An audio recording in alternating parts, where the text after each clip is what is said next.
Welcome to Drumbeats, the must-listen-to podcast which explains why Indigenous partnerships are the key to securing successful outcomes in natural resource and infrastructure investment in Canada.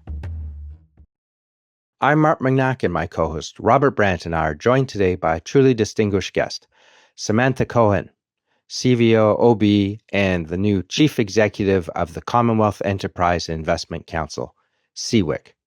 With more than 30 years of experience advising heads of state, senior government leaders, and global business executives, Sam brings a rare global perspective to today's conversation. In this episode, we get behind the scenes of CWEIC, the self-funded business arm of the Commonwealth, to uncover how it facilitates real trade and investment partnerships across more than 55 nations. From connecting Australian innovation with Asian markets to bridging Indigenous knowledge with global opportunity, CWEIC is reshaping what international trade can look like when values and value align. Sam shares why the Commonwealth offers a 21% trade advantage, what Canada has been missing in one of the world's fastest growing economic networks, and how Indigenous partnerships can help position Canada at the forefront of sustainable global trade. In the 90s, Canada was very active in the Commonwealth. Will Canada regain its leadership role in one of the most active business networks in the world today? So we're very pleased today to have with us Sam Cohen, CEO of the Commonwealth Enterprise and Investment Council. Welcome to our podcast, Sam.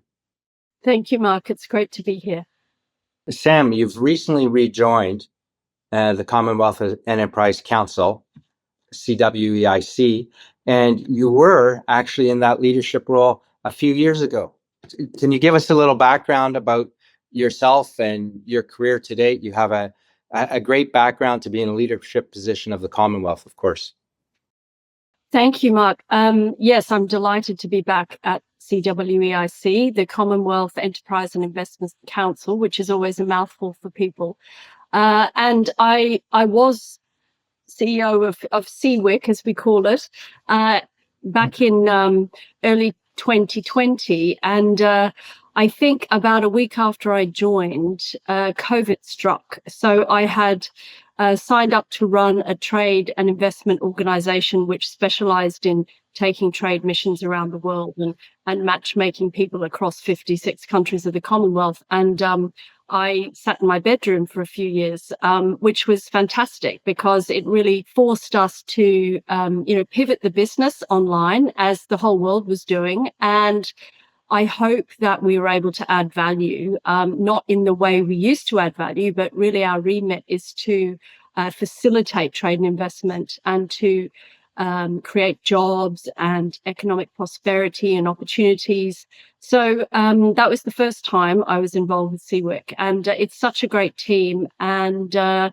opportunity came up to step back into the role, and I felt that this was a very good time, actually, because I think there's been a huge shift in geopolitics. I think there are lots of things happening on the trade front as we're all experiencing, and I felt that there was a huge momentum in the Commonwealth that I hadn't seen actually for a few years. I've been working in the Commonwealth space for more than 20 years, and it felt like a renewed energy and a sense of collaboration. And that's possibly the result of the external factors that are going on in other parts of the world. And I think, people in the Commonwealth have thought, well, we've got a new set of challenges, so we should really tackle these together. And I think that it was that sense of energy and opportunity that drew me back.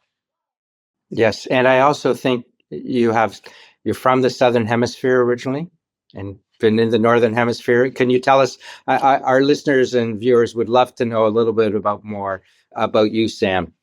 Oh, goodness. Well, I've spent most of my career, behind the scenes. So I'm not really used to talking about myself, but I have, quite a very fortunate and slightly unusual background in that I was born in the UK because my parents were here at the time, and I grew up in Queensland, Australia, and I feel very fortunate to have grown up there. And then I have been back in the UK for 25 years. So I've really had the benefit of experiencing both cultures and experiencing both lifestyles. And I have a family here now. And, you know, my husband is actually South African. So we're very much a Commonwealth family. Yes, absolutely. Uh, so great with all that experience you bring to the Commonwealth. And as you said, it's a real inflection point in terms of global trade. And we won't go back to the way it was, no matter what happens. Things are shaking up. And as you identified, there's really a renewed look at the Commonwealth and the opportunities it can bring. We're very fortunate to meet one of your colleagues prior to our most recent summit. Your team at CWEIC invited a number of us to join the summit at your own summit at Mansion House a couple of days before. So we had Harold Calla, who's executive chair of the FNFB. We had Terry Paul, Chief Member 2 First Nation, Mark Pedlasly, CEO of the First Nations Major Project Coalition, Scott Monroe, CEO of FNFMB, Ernie Daniels, President and CEO of First Nation Financial Authority, and Jody Aniston, of Strategy and Partnership Advisor at First Nations Financial Authority, as well as myself and Rob joined as well. So we had a great turnout, and all of those Indigenous leaders from Canada who had the opportunity came to go to the summit thought, wow, that was great. And so many of the other delegates, I think, were so pleased, the feedback I had, to talk and listen to the experience of the Indigenous people of Canada. And subsequently, we've heard from most of those individuals saying we've had so many conversations of people reaching out to us after, trying to share and benefit from the learnings of the Indigenous people of Canada. So I think that partly achieved what you try and do at those events. Yes, well, thank you, Mark and Rob. I mean, I'm very pleased to hear that. I think that event was just slightly before I started again, but I heard great reports, and I think it's something that we haven't done in the past, only because we haven't really had that connectivity. And we're really grateful to you for bringing us together and bringing the Indigenous leaders into that space, because I think while the First Nations economic partnerships have been evolving and becoming much bigger and more inclusive and have moved into the mainstream. You know, we need to now make them front and center. And I know that's been happening not just in Canada, but around in Australia, we have you know, many examples of economic partnership and economic you know, cooperation with Indigenous people and some of the bigger institutions. And that is much more widespread now than it was 20 years ago, with corporates, with financial institutions. And I think the work that you're doing really helps to elevate that and to bring it into the center, as I said. Well, thank you for that feedback as well. Why don't you tell us a bit more about the Commonwealth as a whole, and where the Commonwealth Enterprise and Investment Council sits within the broader organization? Because I think for a lot of our Canadian listeners, you know, Canada goes through periods where it's, you know, very involved and then goes quiet for a while and things change. But everybody is now looking at what trade opportunities, and Commonwealth is something we've been part of for a long time. Brian Mulroney, when he was our prime minister, was very active in the Commonwealth in terms of South Africa and apartheid and the change there. But most recently, we haven't been as involved, or Canada hasn't been involved. So can you share some? Yes, I think that's absolutely right. And I'm glad you've said that, Mark, and not me, because it's something we've been conscious of for a while. So obviously the sovereign is the head of the Commonwealth. And, you know, in my previous life, it was a great joy that Canada was one of the more prominent Commonwealth nations. And Her Majesty Queen Elizabeth II made many visits to Canada, and there was an understanding that there was a great trust between Canada and other Commonwealth countries, and that we were all friends, and that there was a depth of trust, and that we were all going to help each other to create opportunities and, build better countries for ourselves and for each other. And I think it's true to say, yes, absolutely, under Prime Minister Brian Mulroney, who, Her Majesty was very familiar with, and some of those tumultuous periods in the Commonwealth's history, countries have bonded together. But I think Canada has been less active, shall I say, in the Commonwealth trade space, actually, is the only area I can speak on. It's not to say that Canadian trade isn't active and I suppose independently doing its own thing, but it's really just it hasn't been as active within the Commonwealth family, as we call it. And we'd love to see Canada playing a bigger role, because there's so much to offer. And I think we have in CWEIC, we have one Canadian member, and that's the province of Alberta. And we'd like to see, more Canadian companies joining, because I think there's huge demand for Canadian investment, because Canadian companies are so well run there. And obviously, your new Prime Minister is very, has great expertise in governance. They're so well run. They have a good reputation globally, very well educated and talented executives. So I would suggest that there's huge investment opportunity across the Commonwealth. There are now 56 countries in the Commonwealth. We've got Gabon and Togo, two new entrants. They joined last year. And, there are some really exciting opportunities in Africa, in Asia.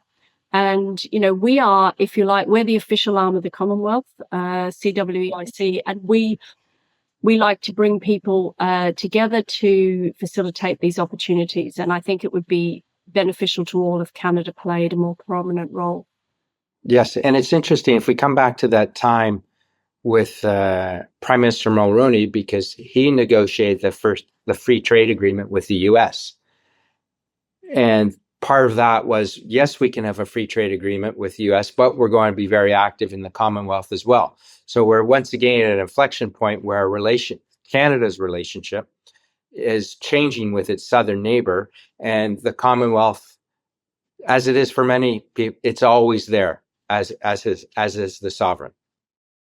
Yes, I think the thing about the Commonwealth, the additional advantage I would suggest, is that 20 years ago, we didn't have the connectivity we have today, or let's say go further back. So if you wanted to do business in Togo, you had to get on a plane and travel a long distance, and, that would have been challenging. I think we now have the most incredible connectivity, which helps the Commonwealth enormously. It enables young people to be more active in the Commonwealth. It enables businesses to get things done very quickly. So I think it's good to take advantage of that. And I don't think that anything beats face-to-face meetings and building strong relationships over the long term. But I do think that connectivity has helped the Commonwealth realize its potential and its power. And I keep saying, there were some years when people would say, well, what's the point of the Commonwealth? It's moribund. Why do you bother? What are we doing here? And I would say, well, that's a really interesting point, because it seems to be one of the only clubs in town that has increasing membership over a 70-year period, and there is a waiting list. So I think the proof is in the pudding. I mean, countries are lining up to join. We now have the Middle East is very interested in the Commonwealth as a network, and that's quite new.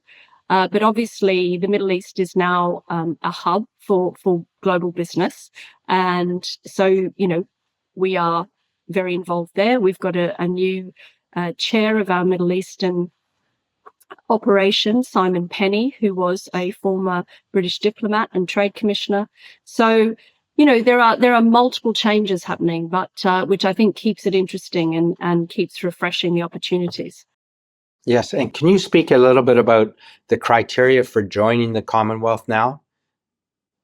Because I think it's changed slightly. It hasn't changed. I suppose it's adapted. I think, it used to be that English had to be the dominant language, but we now have entrants from countries that are French speaking. English is the language of the Commonwealth, so you have to have a strong English capability. I think you have to comply with the human rights guidelines. You have to have a democratic society. You have to sign up to the principles of the rule of law. And there are, a list of criteria that along those lines. And it's quite a stringent process that countries are asked to go through. And some countries are rejected and some countries are asked to wait until, their circumstances have improved. As we know, countries are expelled from the Commonwealth if they don't comply. Countries are suspended. I won't name names, but I mean, it happens regularly. And I think that's a good thing because we are constantly monitoring these values because the Commonwealth prides itself on being bound by really important values, and democracy, rule of law, trust, human rights are some of those really important values. Yes, and that is a gift that we've all received by being part of the Commonwealth. And is something so relevant today for everyone because everybody's saying, the world has changed, but those values are enduring. They don't change. So that is truly positive. Can you share some examples where CWEIC has successfully catalyzed ethical and sustainable investment projects, because that comes to the heart of the Indigenous peoples and 7th-generation thinking and how they approach that and some of the key factors behind those successes? We don't point to particular deals because we work across so many countries and so many sectors. We run every 2 years, we run a big Commonwealth Business Forum, which is held in different jurisdictions around the world. Last year it was in Samoa, and next year it will be in Antigua, which are obviously small island states who are suffering from climate change. So when we hold Commonwealth Business Forums in those countries, there is a significant focus on sustainable investing and climate change mitigation, and that will certainly be the case when we go to Antigua. So we are more a facilitating platform rather than creating specific deals. Yes, and with Antigua, the upcoming, when exactly is that? That's going to be the first week of November in 2026, and I think Antigua and Barbuda is a British realm, which means it has the British sovereign as the head of state, represented by the Governor General. Sir Rodney Williams, who is in country. And I think it's, Antigua is a fantastic country. It's, I think probably 3 years ago now, it set up something called the Center of Blue Economy, COBE, as they call it. And they're really looking at ocean solutions and new marine industry, because their dominant industry obviously is tourism. And tourism is affected by climate change, and this applies to small island states all over the world. They're affected by cyclones, by phenomena such as sargassum seaweed, which washes up on their beaches now, which they didn't used to have before there were rising sea temperatures. So I think, the focus when we do hold Commonwealth Business Forums in these areas is definitely sustainability and how we can do business. We can make money and create jobs through new environmental and sustainable initiatives. And I think that's a fantastic challenge. Yes. And what about in terms of course, you can't talk specifics, but how does CWEIC or the Commonwealth as a whole navigate some of these regulatory and policy challenges, and how does it contribute? Yes, I mean, we work very closely with the policy headquarters of the Commonwealth, which is the Commonwealth Secretariat, and that's located on Pall Mall, very close to Buckingham Palace, where the sovereign is, and that's where all the I think that's beside actually Quebec House.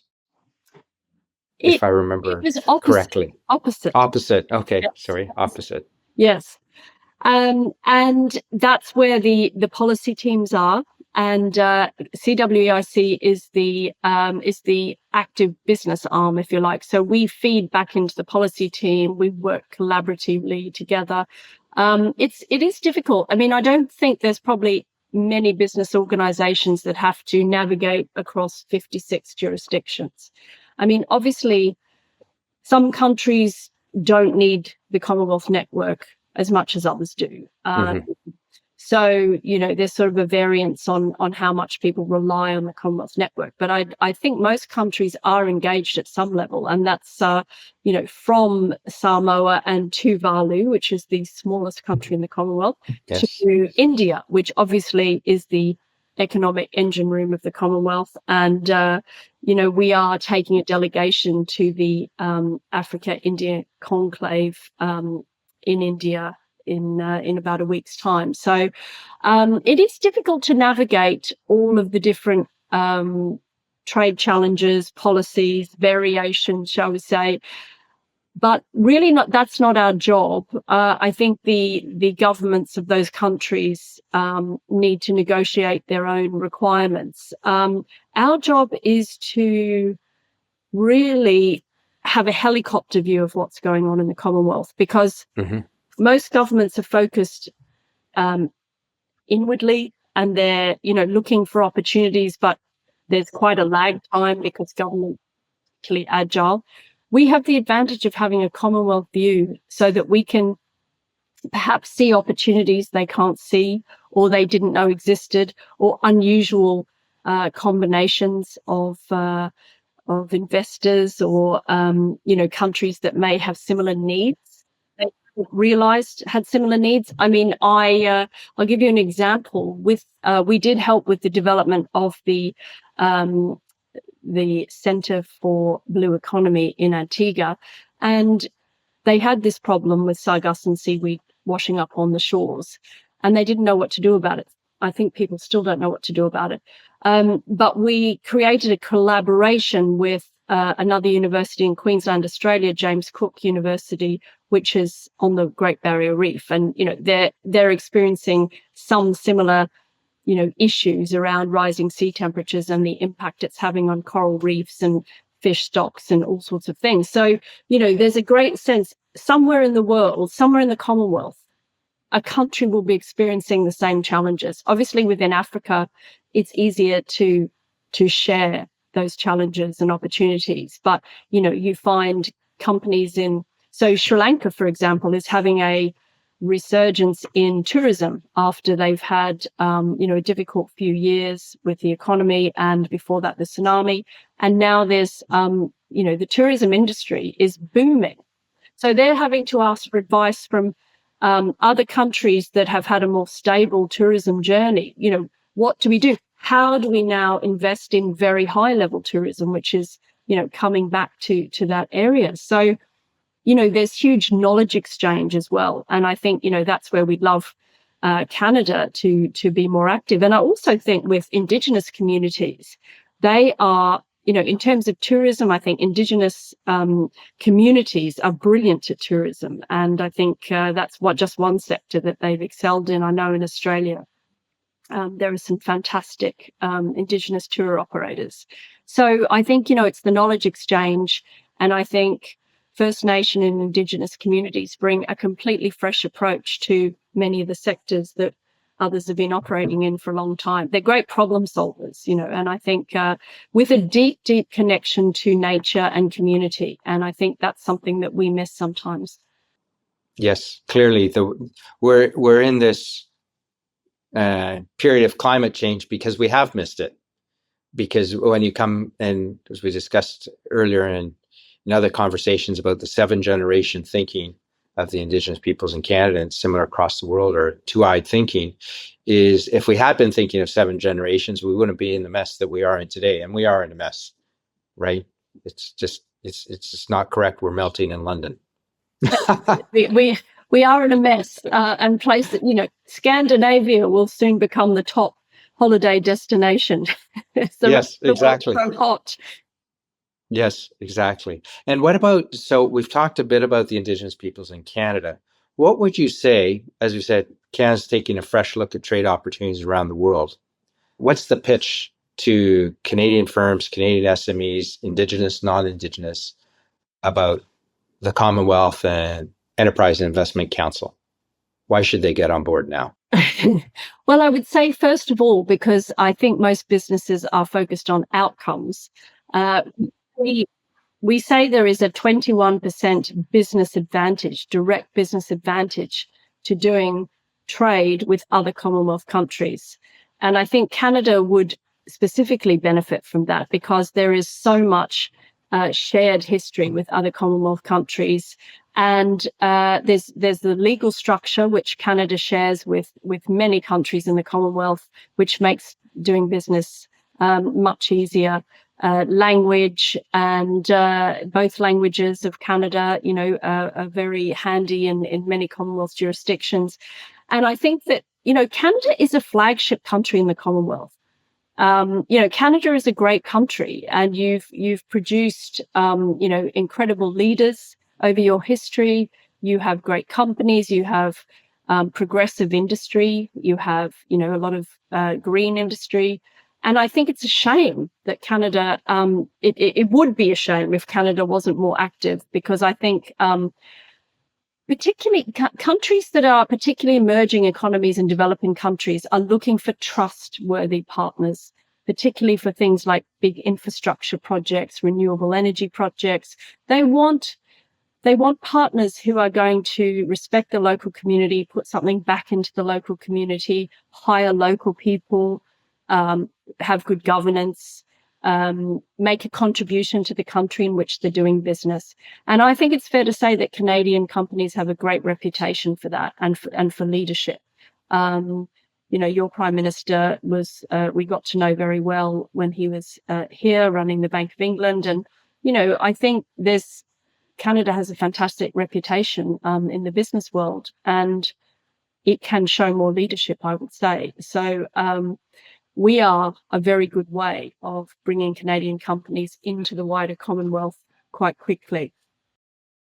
I'm sure you'll have a lot of requests and inquiries about how we can make that happen and how Canadian firms, Indigenous and non-Indigenous, can take advantage of that. And I think just to come back for that Commonwealth network, because we mentioned about the Prime Minister of Canada's involvement with the apartheid in South Africa, and South Africa then had their Truth and Reconciliation Committee, which then Canada copied the essence of that to deal with the injustices done to the Indigenous people of Canada. So economic and social reconciliation, which actually originate from South Africa in the transition, Canada then looked inward and said, we need to do the same. And that has led to, when the Constitution coming back, the rights of the Indigenous people being included in the Constitution, the recognition of treaty rights,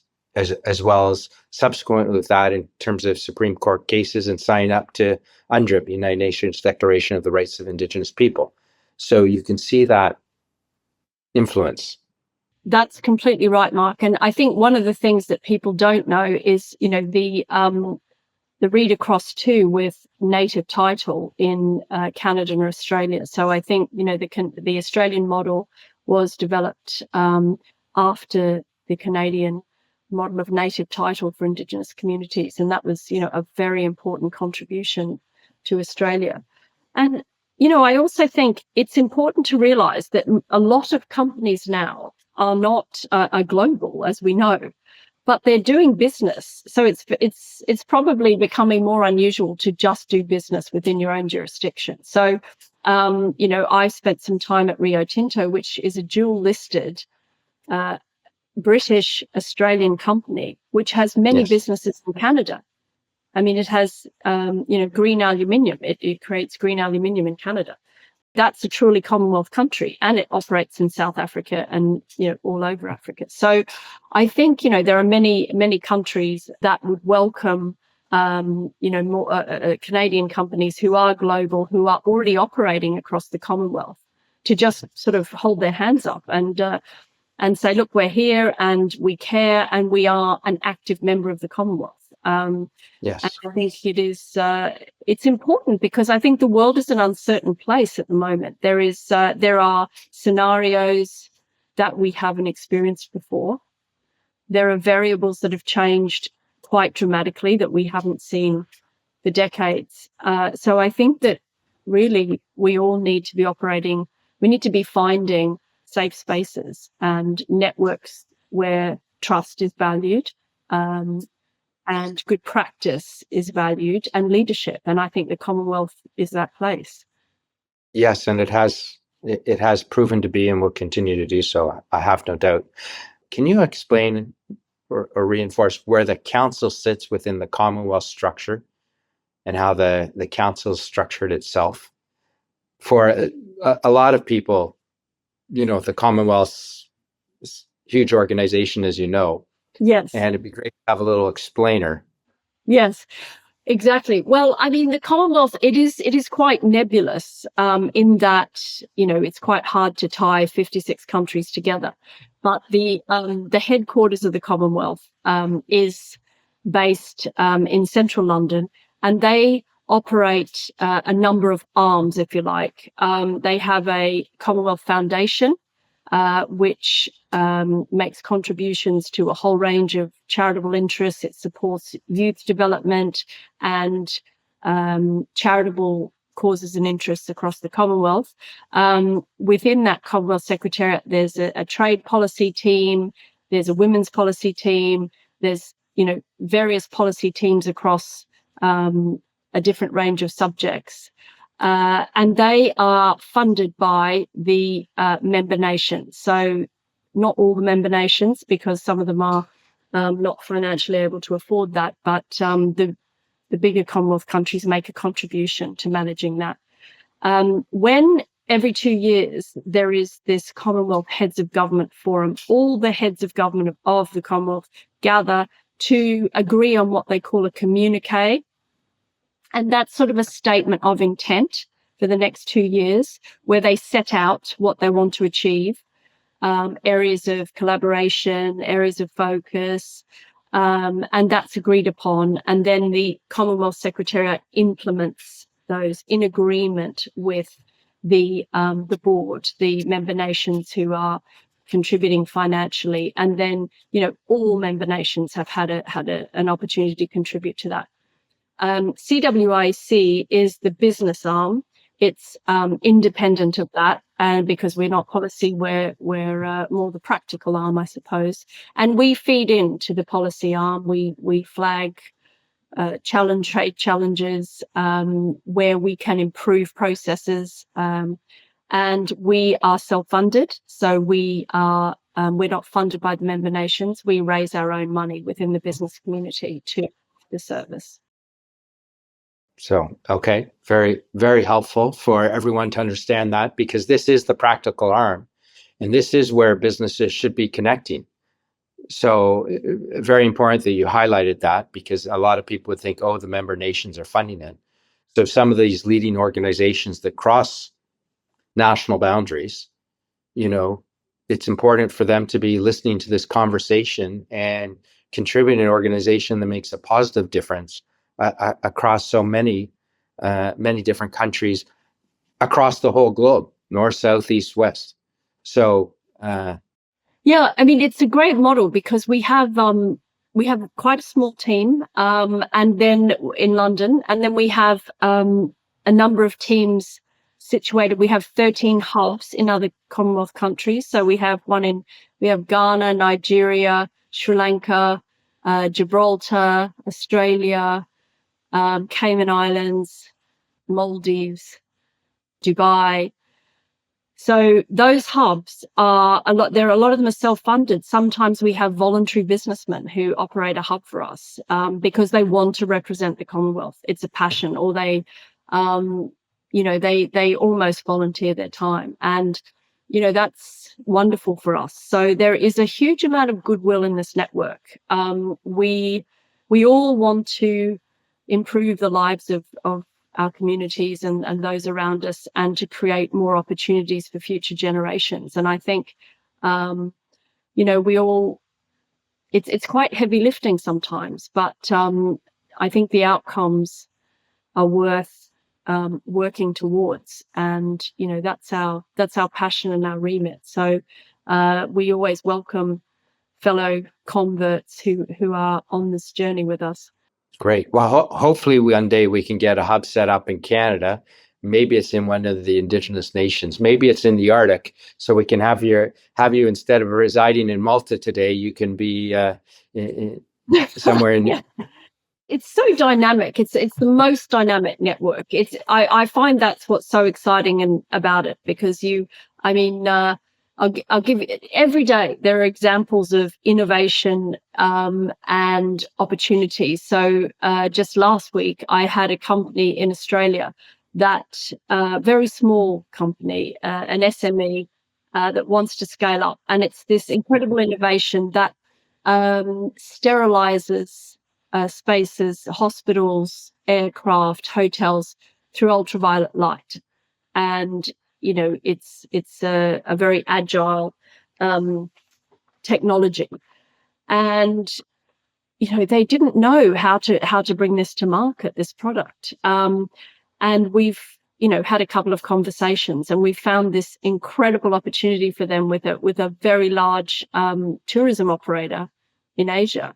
And it's just a couple of phone calls, and this relationship has sprung up, and it's going to be a wonderful pairing. So I think every day is full of those sorts of opportunities that just require the right people connecting with each other.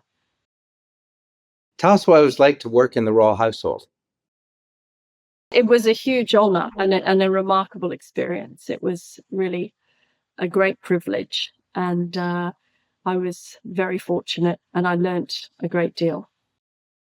Yes, I'm sure it was a great honor, and I'm sure the sovereign is also very comfortable with you rejoining the organization, because these are the organizations that keep those ties that bind us all together, and having that perspective of working closely with the royal household as well as with all the member countries is absolutely, that's the glue that binds us all together, or a lot of us, Yes. without a doubt. Yes, and I was very fortunate to attend a number of Commonwealth heads of government meetings with Her Majesty Queen Elizabeth II. We visited CWEIC in Australia, in Perth, in Trinidad and Tobago. In fact, in Australia twice. I think there was another one in India. So I have had that direct experience of the way the Commonwealth works, because I have worked alongside Her late Majesty, and I think that's been a very valuable experience. And Queen Elizabeth II was passionate about the Commonwealth, and she saw it grow from 9 countries at the beginning of her reign to 56, and I think that's one of her great legacies. And I think His Majesty the King is carrying on that legacy in the most remarkable way, and is so involved. He traveled to Samoa even though he wasn't well. Unbelievable. His commitment is extraordinary, and I think we're very lucky, because having an apolitical head of the Commonwealth means that the agenda is neutral. There's the sovereign is there because there's a care and a compassion and a desire to see these countries thrive and prosper, and that's incredibly valuable. Yes, and we've certainly seen that during the early part of his reign. A man for his time, because he's intervened at very critical moments to nudge things in the right direction, or just to give that non-political support or nudge. Yes, and the king has, as he's been very involved in the sustainability agenda for many years before he became sovereign. He started an initiative called the Sustainable Markets Initiative, SMI. You may be familiar with it, or some of your listeners may have heard of it. And this is a really fantastic platform as well, which is bringing finance and opportunity to sustainable business initiatives and renewable energy projects and around the world, even beyond the Commonwealth. They're truly global. And we work closely with SMI as well. So, I mean, the King has had has already made a huge contribution to sustainability, to Indigenous people, to the business community at large. And he's a very practical man. I mean, he set up Duchy Originals himself. I mean, he has direct business experience. He knows how to run a business well. He listens to people. He's very astute. And I think we're lucky to have him. And we were lucky to have his mother leading the Commonwealth and taking an interest in the business arm of that as well. If I'm an SME in Canada, do I have to be a member of the council to take advantage of the council, like the great example you mentioned? We don't usually have SMEs as members, but that example came through the state government of Victoria. So if there was an amazing SME who was headquartered in Alberta, and they remember we would help them. I mean, there are limits to that because we can't deal with, of course, multiple SMEs in each state. But if there's something that's relevant and is a really good piece of technology or innovation or an idea or a business that's going to be relevant across multiple countries, then absolutely. And thank you for that. And just for some comparability with Australia, is it the federal government in Australia that's a member, or it's the states? No, the states are members. So because the states in Australia are probably like Canada, they're all very different. Yes, that's what I was thinking. Yeah, and we're finding that's more of a trend at the moment. So we presented to one of the states of Pakistan the other day. We've had various states of India joining because everybody's got a different trade imperative. So in Queensland, they're sort of ramping up to the Olympics in 2032, and they have different produce and different business innovations and mining operations than they do in Victoria or over in Western Australia. So the same is in Canada. So I think we are seeing a pattern of more state governments joining. Great. So we will do our best to help facilitate those conversations and introductions, because I can think of many provinces and the territories in Canada who would benefit. And as they are as strong as they are in Australia, they have their own individual objectives. So we will see what we can do to nurture those relationships. Sam Cohen, thank you very much for a wonderful conversation. It has been great to learn in depth about the Commonwealth and the Commonwealth Trade and Investment Council and the opportunities and the power of that network that the Commonwealth provides. So thank you very much for joining us today.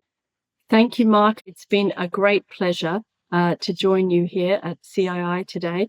And I hope that the Canadian Indigenous Investment Corporation joins us again at CWEIC events, and you would be more than welcome. And it really was transformative for us. And it's very important that we maintain this relationship and continue to help and support each other. Yes, and we look forward to seeing you at our summit in April in the Square Mile again as well. So thank you very much. Thank you, Mark. Thank you to Sam Cohen for sharing her insights with us, and thank you for viewing and listening. Be sure to share, subscribe, and leave a review on your favorite podcast channel. Mark your calendars for the upcoming 2026 summit taking place on the 8th of April. Thanks for listening to Drumbeats. Until next time.